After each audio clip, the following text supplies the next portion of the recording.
Hello प्यारे बच्चों, आज हम गणित के अध्याय 7 निर्देशांक ज्यामिति का अध्ययन करेंगे।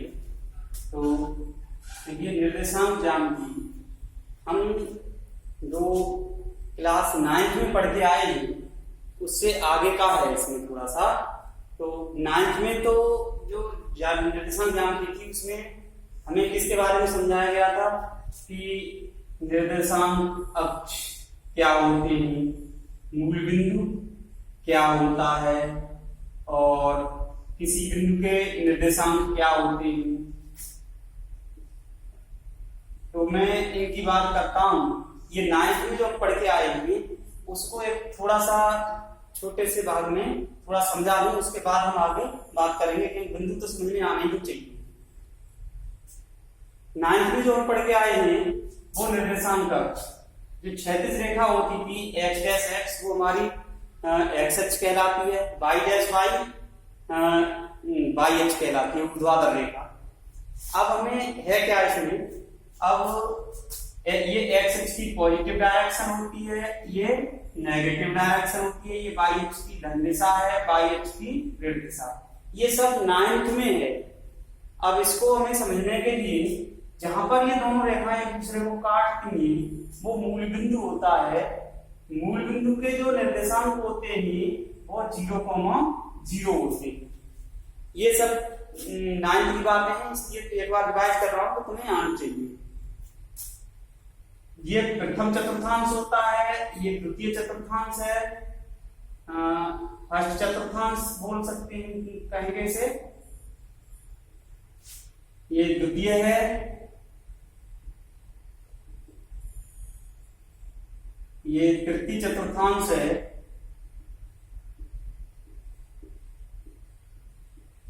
और ये चतुर्थ चतुर्थांश है।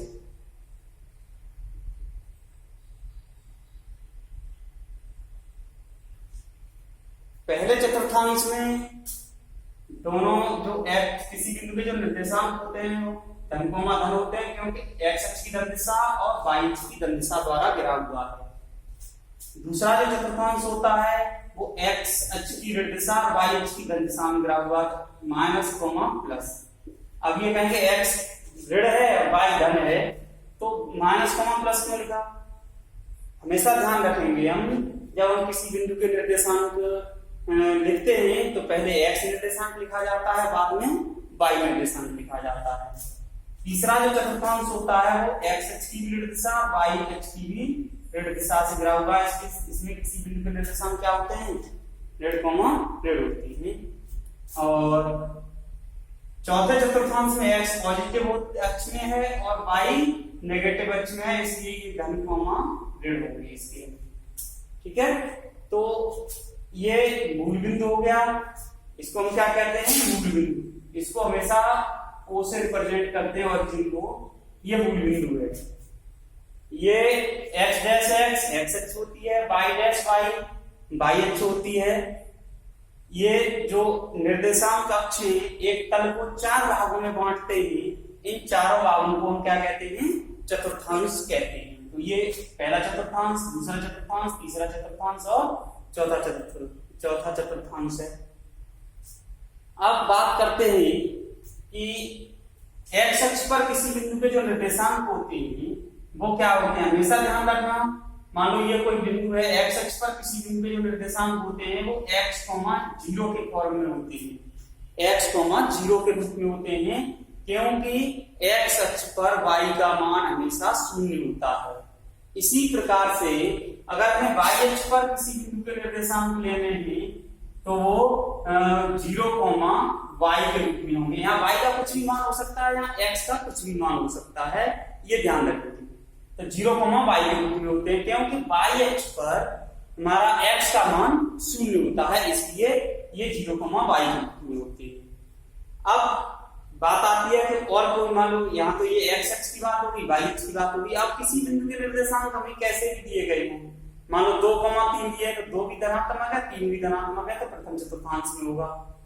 माइनस 2,3 दिए हैं तो द्वितीय चतुर्थांश में होगा। -2, -3 दिए हैं, दोनों ऋणात्मक हैं तो तृतीय में होगा।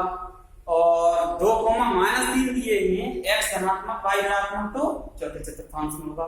तो किसी भी बिंदु के जो निर्देशांक हम लिखते हैं वो पहले x निर्देशांक लिखा जाता है, बाद में y निर्देशांक लिखा जाता है, ये ध्यान रखिए। अब बात करते हैं, अब यहाँ पर जो क्लास 10th में है तुम्हारा निर्देशांक ज्यामिति में, उसके आगे का है, वहां पर हमने ये सीख लिया था कि मूल बिंदु क्या होता है, निर्देशांक अक्ष क्या होते हैं, निर्देशांक तल क्या होता है, चतुर्थांश क्या होते हैं, किस चतुर्थांश में कौन पॉजिटिव होता है, कौन नेगेटिव होता है, एक्स अक्ष पर किसी बिंदु के निर्देशांक क्या होते हैं, वाई अक्ष पर किसी बिंदु के निर्देशांक क्या होते हैं, ये चीजें हम सीख चुके हैं क्लास 9 में। अब आगे जो है, अब मैंने आगे अब जो 10th में है वो जितने भी सवाल हैं वो सूत्रों पर आधारित हैं। तो मैं पहले, अब जो 10th में आने वाला है, पहला जो सूत्र है वो ये है, दो बिंदुओं के बीच की दूरी, दो बिंदुओं के बीच की दूरी, ये पहला फॉर्मूला है। तो देखिए, दो बिंदुओं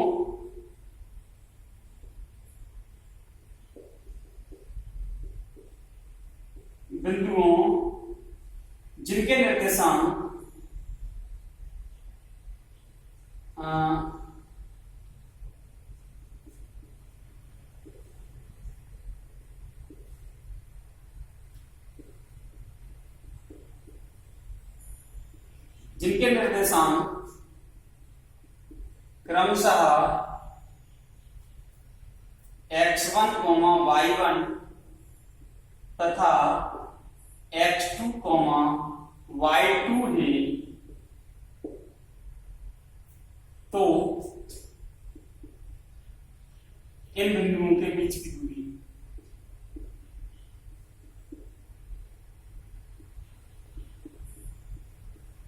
बिंदुओं के बीच की दूरी, देखिए दूरी मीन्स डिस्टेंस, तो बीच की दूरी को हम d से शो कर सकते हैं, d बराबर अंडर रूट में, देखिए दो तरीके से सूत्र को लिखते हैं।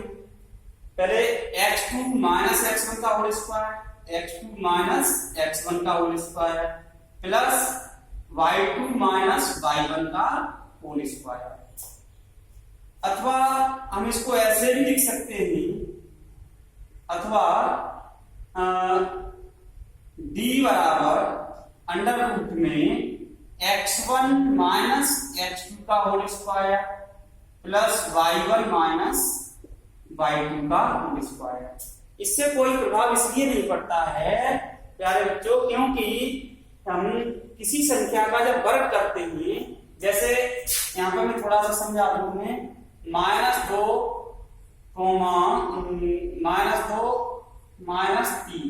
-2 और +3 कर दिया हमने,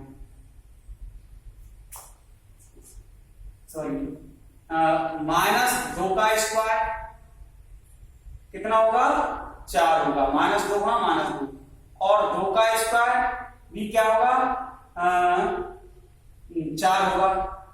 तो चाहे हम ऋणात्मक संख्या का वर्ग करें या धनात्मक संख्या का वर्ग करें, वो कैसी आती है, हमेशा धनात्मक आती है। जैसे 4 - 3 का स्क्वायर है, तो इसको हम क्या लिखेंगे, 4 में से 3 गया 1, अब 1 का स्क्वायर 1 रहेगा। अगर हम इसको 3 - 4 का स्क्वायर लिख दें तो -1 आ जाएगा, तो इसका भी स्क्वायर +1 रहेगा, क्योंकि ऋणात्मक संख्याओं का जो वर्ग होता है वो धनात्मक होता है, तो इससे कोई प्रभाव नहीं पड़ने वाला। तो देखिए अब ये क्या आ जाएगा हमारा,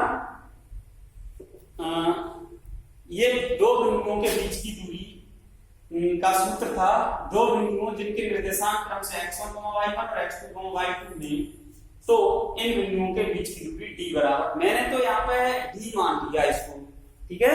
तो अब हमें करना क्या है, अब जैसे मान लो यहाँ पर बिंदु दे दिए उसने, ये इसको a दे दिया, इसको b दे दिया, तो हम यहाँ पे a b भी लिख सकते हैं, कोई दिक्कत नहीं है। तो पहले तो ये है, अगर मान लो मैंने अब इसको मैं थोड़ा सा कर दूं यहाँ पर, अगर इसको मान लिया होता हमने, मान लो बिंदु क्रम से ये ए है और ये बी है, बिंदु ए के निर्देशांक दिए गए हैं और बिंदु बी के निर्देशांक दिए गए हैं, तो ए और बी के बीच की दूरी को हम ए बी से भी शो कर सकते हैं, यानी ए बी से भी प्रदर्शित करेंगे और अंडर रूट में लिखेंगे x2 माइनस x1 का whole square plus y2 minus y1 का होल स्क्वायर। जब हमें किसी बिंदु के निर्देशांक हमें दिए गए होंगे तो हमें सबसे पहले x1 y1 x2 y2 क्योंकि संख्याओं के रूप में दिए गए होंगे अधिकतर, तो x1 y1 x2 y2 ऐसे हमें इनको पहचानना है और फिर उसके मान लगा देंगे, बीच की दूरी बहुत आसानी से हम इसको ज्ञात कर सकते हैं। अब कभी कभी ऐसा सूत्र आ जाता है कि मूल बिंदु तथा दिए गए बिंदु के बीच की दूरी ज्ञात कीजिए। अब मूल बिंदु आएगा तो मूल बिंदु के निर्देशांक नहीं दिए गए होंगे, मूल बिंदु होगा तो मूल बिंदु के निर्देशांक नहीं दिए गए होंगे, तो हमें पता है, सबको ये पता होना चाहिए कि मूल बिंदु के जो निर्देशांक होते हैं वो 0,0 होते हैं, तो हमें उसके निर्देशांक दे या ना दे उससे कोई प्रभाव नहीं पड़ता है, इसलिए मूल बिंदु के जो निर्देशांक होते हैं वो क्या होते हैं हमारे 0,0 होते हैं। तो ये मान लो दूसरा सूत्र यहाँ पे मैं बना हूं, मूल बिंदु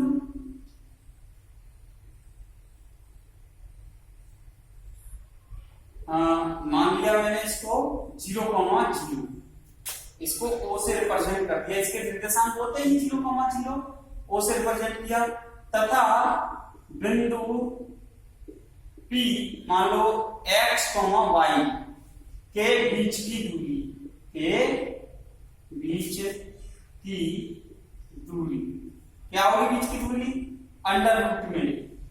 देखिए अब यहाँ पे हमने क्या किया था, x2 माइनस x1 का whole square, y2 minus y1 का होल स्क्वायर, तो मैं इससे डायरेक्ट हम दूरी याद कर सकते हैं मूल बिंदु की। मूल बिंदु से जब किसी बिंदु की दूरी याद कर रहे हैं तो हम डायरेक्ट भी याद कर सकते हैं, x माइनस 0 का स्क्वायर होगा यहाँ पे, x माइनस 0 का स्क्वायर प्लस y माइनस 0 का स्क्वायर, क्योंकि यहाँ x2 की जगह x है, y2 की जगह y है, x की जगह 0 है और y1 की जगह 0 है, तो ये होती है अंडर रूट में x square plus y square.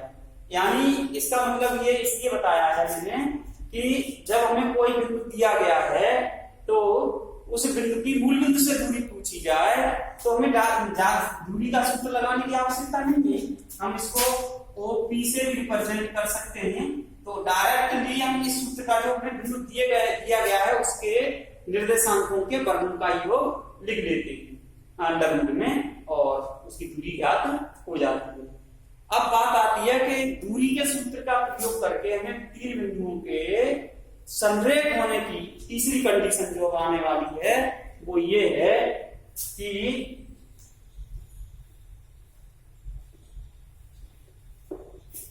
दूरी के सूत्र का प्रयोग करके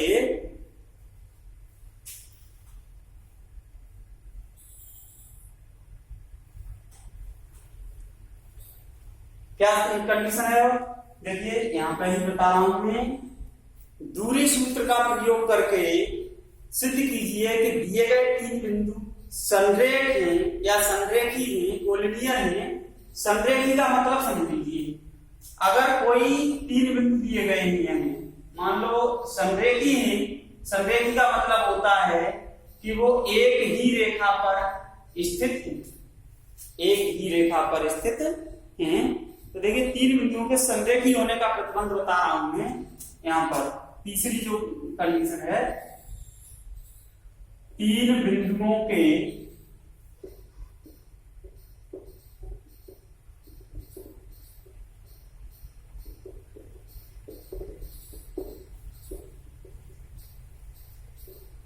संरेखी होने का प्रतिबंध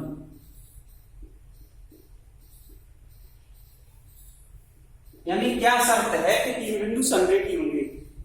संरेख हमें सिद्ध करना है, ज्यादातर अगर पेपर में क्वेश्चन आता है तो त्रिभुज के क्षेत्रफल वाले से हम प्रयोग करते हैं, लेकिन हमें इसका भी प्रयोग आना चाहिए कि बीच की उसमें मान लो क्वेश्चन में लिखा आता है कि बीच की दूरी के सूत्र का प्रयोग करके बताइए कि दिए गए बिंदु संरेख हैं, तो हमें फिर उसी जो मेथड हमसे पूछा जा रहा है उसी विधि से हमें सवाल को करना होगा, ये ध्यान करेंगे। तो यहाँ पे मैं बता रहा हूं, यदि तीन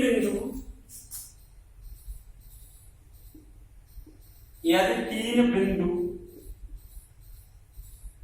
मान लो ए है x1, y1, b x2, y2 तथा c x3, y3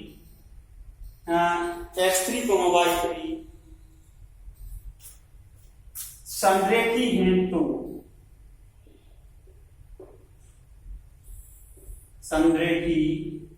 हैं तो मान लो हमें तीन बिंदु दिए गए हैं और अगर ये संरेखी या संरेख एक ही बात है, संरेख या ऐसे भी आ सकता है कि एक ही रेखा पर स्थित है, तो क्या कंडीशन होगी, तीन स्थितियां संभव हैं, तो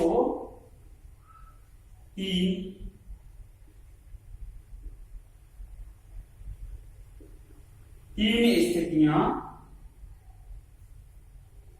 संभव। हालांकि एक ही कंडीशन काफी है, अगर एक शर्त हमारी पालन नहीं कर रही है तो फिर एक भी शर्त पालन करेगी नहीं। फिर भी मैं तीनों शर्तें तुम लोगों को बता देता हूं, क्योंकि सवाल में ABC नाम नहीं दिया गया, केवल बिंदु दे दिए गए, तो फिर हम किसको A, किसको B, किसको C मान सकते हैं, कोई ये शर्त नहीं है किसी को हमें A मानना है, किसको B मानना है, इसको C मानना है। तो देखिए पहली कंडीशन क्या है हमारी, मान लो हमारे तीन बिंदु दिए गए हैं, ये पहले A दिया है, A की रेखा पर है, ये B दिया है और ये C दिया है, ये एक ही रेखा पर है, तो क्या कंडीशन होगी हमारी, तो कंडीशन होनी चाहिए कि A से B की बीच की दूरी प्लस B से C के बीच की दूरी बराबर आनी चाहिए A से C के बीच की दूरी के। पहली शर्त ये है। दूसरी शर्त क्या है हमारी, दूसरी शर्त है अगर मान लो ये तीन बिंदु इस तरीके से दे दिए जाएं कि यहां पर हमारा ये तीन बिंदु दिए गए हैं, यहां B दे दिया, पहले B दे दिया, फिर A दे दिया, फिर C दे दिया, पहले B दे दिया, फिर A दे दिया, फिर C दे दिया, तो इसके लिए शर्त क्या होगी, BA प्लस AC बराबर BC, ये शर्त होनी चाहिए। तीसरी कंडीशन है, तीसरी वाली भी देख लीजिए। तीसरी जो शर्त है वो ये है कि अगर मान लो हमें तीन बिंदु दिए गए हैं, हम ये इसमें ये भी शर्त आ सकती है कि C बीच में आ जाए, C पहले भी आ सकता है, इधर भी आ रहा है, इससे कोई दिक्कत नहीं है। यहाँ पर B, C और A, तो क्या आएगा, BC प्लस CA बराबर BA। अब यहाँ पे ऐसा नहीं करना है हमें कि हमने पहले AB के बीच की दूरी, मान लो इस शर्त का पालन कर रहे हैं, तो AB के बीच की दूरी निकाल ली, BC के और AC के। अब यहाँ पे आए तो हमने BA की अलग निकाली, ऐसा कुछ नहीं है। मान लो तुम्हारे महाराणा से मिरेची की दूरी 10 किलोमीटर है, तो वो महाराणा से मिरेची की दूरी क्या है 10 किलोमीटर, या मिरेची से महाराणा की दूरी क्या है 10 किलोमीटर, तो उसमें कोई अंतर नहीं आएगा। जैसे ये दो बिंदु में सपोज दैट हम ये कहें कि A से B के बीच की दूरी, A और B के बीच की दूरी कह दें, या B और A के बीच की दूरी कह दें, तो वो दूरी तो समान रहेंगी। ऐसे ही महाराणा और मिरेची के बीच की दूरी जो होगी वो बदलनी तो है नहीं। हम ये कह सकते हैं महाराणा और मिरेची के बीच की दूरी या मिरेची और महाराणा के बीच की दूरी, इससे कोई अंतर नहीं पड़ेगा। तो इसमें हमें दूरियां एक ही बार ज्ञात करनी है, बस ये तीनों शर्तें अलग अलग देखनी होगी। तो ये है हमारा कि हम जो तीन बिंदु दिए गए होंगे उनको हम कैसे दिखाएंगे कि ये बिंदु संरेख है। तो संरेखता सिद्ध करने के लिए अब इसका आप लोग चाहें तो स्क्रीनशॉट ले सकते हैं। ये मैंने सूत्र बताए हैं, इन्हीं सूत्रों पर आधारित एक्सरसाइज है, उसके भी सवाल बताता हूं। अब पहली एक्सरसाइज है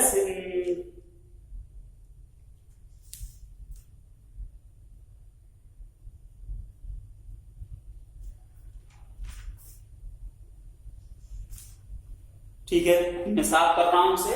अब एक्सरसाइज बताता हूं।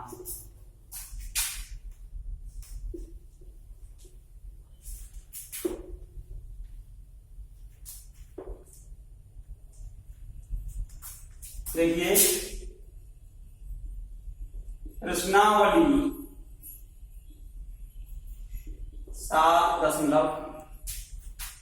और प्रश्न नंबर 1 है इसका। मैं प्रश्न लिख नहीं रहा हूं यहां पर, क्योंकि प्रश्न लिखूंगा तो चलिए इसको पहले सवाल को लिख ही देता हूं। बिंदुओं के निम्नलिखित युग्मों के बीच की दूरियां ज्ञात कीजिए। बिंदुओं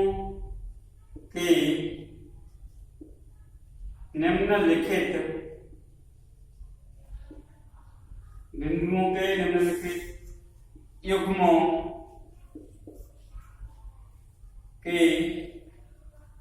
बीच की दूरी ज्ञात कीजिए।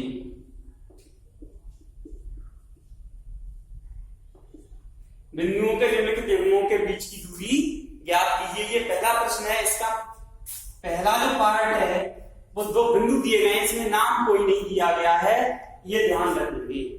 कोई भी विशेष नाम नहीं है। 2,3 और 4,3, 2,3 और 4,1। दूसरा बिंदु है इसका -5,7, -5,7, -1,3, -1,3। और तीसरा बिंदु क्या है हमारा? a, b और -a, -b, a, b, -a, -b। ये 3 बिंदु हमें दिए गए हैं। 3 पार्ट है इस पहले प्रश्न के। इन बिंदुओं के बीच की दूरी ज्ञात करनी है, क्योंकि भाई 2 बिंदुओं के ही बीच की दूरी ज्ञात कर सकते हैं हम। अब कोई कहेगा इस बिंदु के बीच की दूरी, क्वेश्चन गलत हो जाएगा। एक बिंदु की बिंदु से कोई दूरी नहीं होती है। एक बिंदु मान लो यहाँ है, दूसरा बिंदु यहाँ है, तभी उनके बीच की दूरी बनेगी, तब हम उसकी दूरी ज्ञात करेंगे। तो ये पहला प्रश्न है तुम्हारी प्रश्नावली का, आसानी से समझ में आएगा। मैंने जो सूत्र बताए हैं वो सूत्र सबको याद हो जाने चाहिए। चलिए हल करते हैं इसको। देखिए हल करेंगे तो दिए गए बिंदु ने हमें दिए गए, पहला पार्ट है बिंदु क्या है? 2,3 और 4,1। अब देखिए इसमें कोई विशेष नाम नहीं दिया, तो हमें जरूरत भी नहीं है कि हम इसको ए माने, इसको बी माने, कोई आवश्यकता नहीं है इसकी। लेकिन इतनी जरूर है कि हम अब इसमें ये पहचानना है कि x1 y1 x2 y2, ये सूत्र पहले सूत्र लिख लो। तो 2 बिंदुओं के बीच की दूरी में यहां पर सूत्र लिख रहा हूं। 2 बिंदुओं के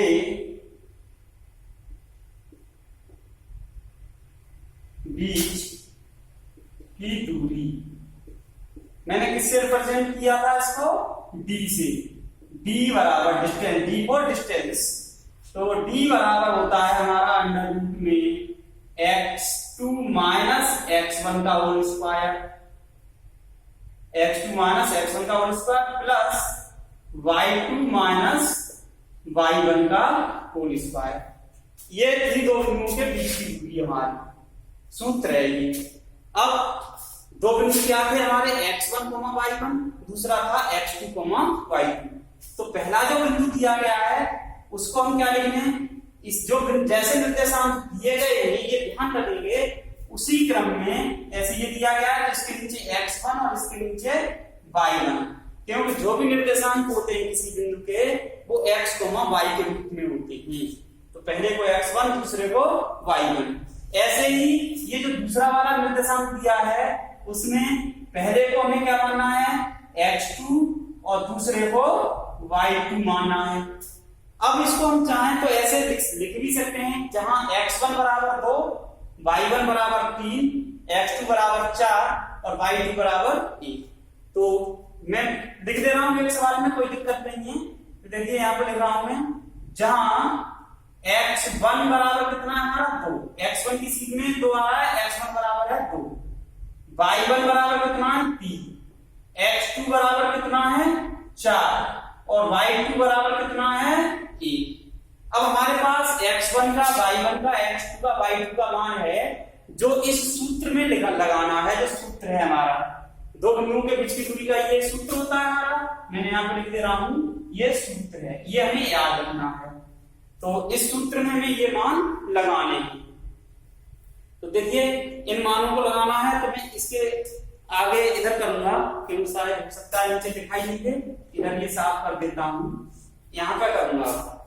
तो क्या होगा, इस सूत्र में लगाएंगे तो d बराबर under root x2 minus x1 का होल स्क्वायर है। तो x2 कितना हमारा 4, x1 कितना है 2, तो 4 माइनस 2 का होल स्क्वायर। तो 4 में से 2 घटाएंगे, यहाँ पे इसके हिसाब से लगाना है। अब दूसरा पद है इसमें y2 माइनस y1 का होल स्क्वायर। y2 कितना हमारा 1, यहाँ बीच में किसका चिन्ह है प्लस का, y2 कितना है 1 माइनस y1 कितना है 3, तो ये 3, इसका होल स्क्वायर हो गया। तो y2 माइनस y1 का होल स्क्वायर। अब इसको हल कर लेंगे, बीच की दूरी ज्ञात हो जाएगी। तो देखिए 4 में से 2 घटाओगे तो 2 का स्क्वायर, यहाँ पे 1 में से 3 घटाओगे माइनस 2 का स्क्वायर। अब इसमें जो आ रहा है हमारा 2 का स्क्वायर भी 4 होता है, प्लस माइनस 2 का स्क्वायर करते हैं वो भी 4, पहले बता दिया मैंने, ऋणात्मक संख्याओं का वर्ग भी एक धनात्मक संख्या होती है। तो ये वर्गमूल में आ गया हमारा अंडर रूट में 8। हम इसको ऐसे नहीं छोड़ते हैं, इन संख्याओं को, जिन संख्याओं के गुणनखंड में कोई पूर्ण वर्ग संख्या आ जाती है, उन गुणनखंडों, पहले गुणनखंड करके देख लीजिए उसके, तो उसको पूर्ण रूप से हल करके तब छोड़ते हैं। तो इसको हम कैसे लिख सकते हैं, अंडर रूट में 4 गुणा 2 लिख सकते हैं। 4 दूनी 8 होता है, 4 गुणा 2 हो गए। 4 क्या हमारी पूर्ण वर्ग संख्या है। पूर्ण वर्ग का मतलब इसका जो वर्गमूल होता है वो 2 होता है। 2 का स्क्वायर 4 होता है, 4 है, 9 है, 16 है, 25 है, 36 है, ये सब पूर्ण वर्ग संख्याएं होती है। तो 4 का वर्गमूल कितना होगा 2, तो उसको तो हमने बाहर निकाल दिया 2, और वर्गमूल में रह जाएगा 2। तो ये मात्रक इतने, ये अगर कुछ नहीं किया है तो मात्रक तो लिखी नहीं, मात्रक कुछ भी हो सकता है तुम्हारा, मीटर, सेंटीमीटर, किलोमीटर, जो उससे हमें कोई भी प्रभाव नहीं दिया है तो लिखेंगे, अन्यथा केवल मात्रक या इकाई लिख के छोड़ देते हैं। तो इस तरीके से हम दो बिंदुओं के बीच की दूरी ज्ञात कर सकते हैं आसानी से। पहले हमें सूत्र याद होना चाहिए, बिंदु दिए गए हैं उनके नीचे x1 y1 x2 y2 लिख लो, फिर चाहो तो इनको अलग अलग x1 का मान ये है, y1 का मान ये है, ये लिख सकते हो। ये आवश्यक नहीं है तुम्हें लिखना ही लिखना है, ना लिखते हो डायरेक्ट सूत्र में यहाँ से उठा के यहाँ लगा देते हो तो भी कोई अंतर नहीं पड़ेगा। तो इसके मान लिख दिया हमने, फिर इसमें सूत्र में जहां x2 आ रहा है वहां x2 का मान, x1 आ रहा है वहां x1 का मान, y2 आ रहा है वहां y2 का मान, और y1 आ रहा है वहां y1 का मान लगा दिया। उसके बाद बचती है हमारी कैलकुलेशन, तो हम कैलकुलेशन बाद में अभी कर लेंगे। अब इतना तो सभी को आता है। अब ये जो पार्ट मैंने बताया है इसमें सभी निर्देशांक धनात्मक थे, इसमें ऋणात्मक है, तो इससे हमें ये घबराना नहीं है कि ऋण आ गया तो हम क्या करेंगे, जो जैसी वैल्यू है हमें वैसी ही वैल्यू उसकी लगानी है, ये ध्यान रखेंगे। तो मैं इसमें तीसरा पार्ट और आप लोगों को बता रहा हूं, आप चाहें तो इसका स्क्रीनशॉट ले सकते हो।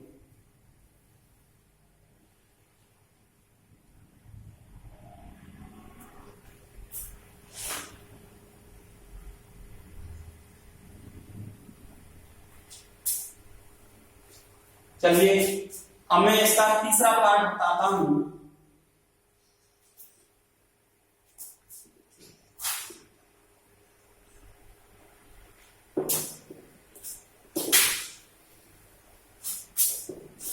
देखिए तीसरा पार्ट में क्या दिया गया है, इसमें भी मैं थोड़ा आपके समय की बचत करना चाह रहा हूँ, टाइम ज्यादा हो रहा है।